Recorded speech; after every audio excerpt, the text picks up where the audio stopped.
Lieutenant Patrick Welch. I am the lieutenant over the Violent Crimes Detective Division here at the High Point Police Department. Not to reiterate the timeline, I think most of that has been pretty well established. I do want to say that the investigation is moving forward very well and expeditiously. We have been in contact with the affected family, and they are cooperating with us fully. And as the chief said, there is some information that we are going to hold back. That's just to protect the integrity of the investigation. But at this time, I am at a point where we can announce that the offender and one of the deceased, Robert Jeffrey Creighton, is being looked at as the primary person who committed this act.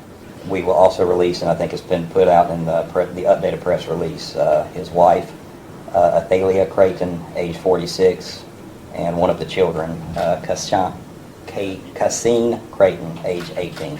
The press release said that 2 other people inside the home escaped. Were they related to the victims? That is correct. We aren't going to release their names at this time. 2 surviving victims did escape the residence. One of them is a direct relation, and the other was an acquaintance. Yes, ma'am. Can you release as to how they were murdered? Was this gunshot, stabbing, strangulation? Yes, I can release that the deceased did die of gunfire. Yes, sir.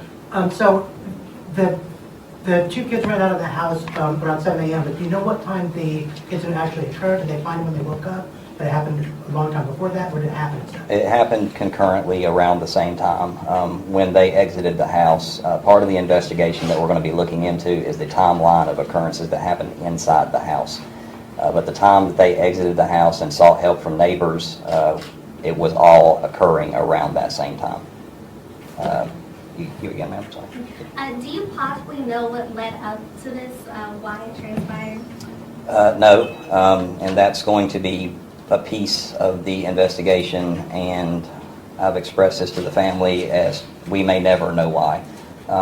What goes through the hearts and minds of a person that would do this sometimes dies with them, but we don't have any indication right now as to the why, but that's part of what we're looking at. You in the pink. Did Robert have any known mental health issues? We have information from the family that he was suffering with some mental illness. We responded to the house in January of last year where he was served an involuntary commitment.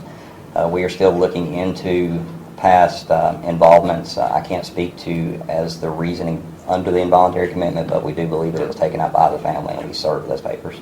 Yes, sir. Did Robert have the gun legally? We don't know all that yet. We're still tracing the firearm that was recovered from the scene. That's